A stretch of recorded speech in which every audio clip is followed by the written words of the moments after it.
Ang mga tuntunin tungkol sa tamang lugar ng paghahandog. Inutusan ng Panginoon si Moises na sabihin ito kay Aaron at sa mga anak niyang lalaki at sa lahat ng mga taga-Israel. Ang sinuman sa inyo na maghahandog ng baka, tupa o kambing sa ibang lugar, maliban sa toldang tipanan ay katulad ng taong nakapatay ng kapwa, kaya huwag ninyo siyang ituturing na kababayan ninyo. Ang tuntuning ito'y ginawa para ang paghahandog ay gagawin ninyo malapit sa may pintuan ng tolda at hindi sa ibang lugar. Ang inyong mga handog para sa mabuting relasyon ay ibibigay ninyo sa pari na siyang maghahandog nito sa Panginoon.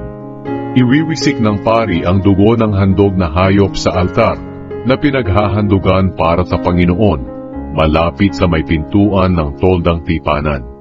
Pagkatapos susunugin niya ang taba ng mga hayop, at ang mabangong samyo nito'y makalulugod sa Panginoon. Kaya hindi na kayo dapat maghandog sa mga demonyo na mukhang kambing, dahil ito ang maglalayo sa inyo sa Panginoon. Dapat ninyong sundin ang tuntuning ito, kayo at ng susunod pang mga henerasyon, magpakailanman. Kayong mga taga-Israel, at ang mga dayuhang naninirahang kasama ninyo, tandaan ninyo ito. Ang sino man sa inyo na maghahandog ng anumang uri ng handog sa ibang lugar at hindi sa may pintuan ng tolda, ay huwag na ninyong ituring na kababayan. Ang sino man sa inyo na kakain ng dugo ay magiging kalaban ng Panginoon, at huwag na ninyong ituring na kababayan, sapagkat ang buhay ng bawat nilalang ay nasa kanyang dugo. At iniutos sa inyo ng Panginoon na ang dugo ay gamitin ninyo bilang pantubos sa inyong mga kasalanan. Dahil ang dugo ang nagbibigay ng buhay, ang siyang pantubos ng tao sa kanyang mga kasalanan. Ito ang dahilan kung bakit hindi ninyo dapat kainin ang dugo.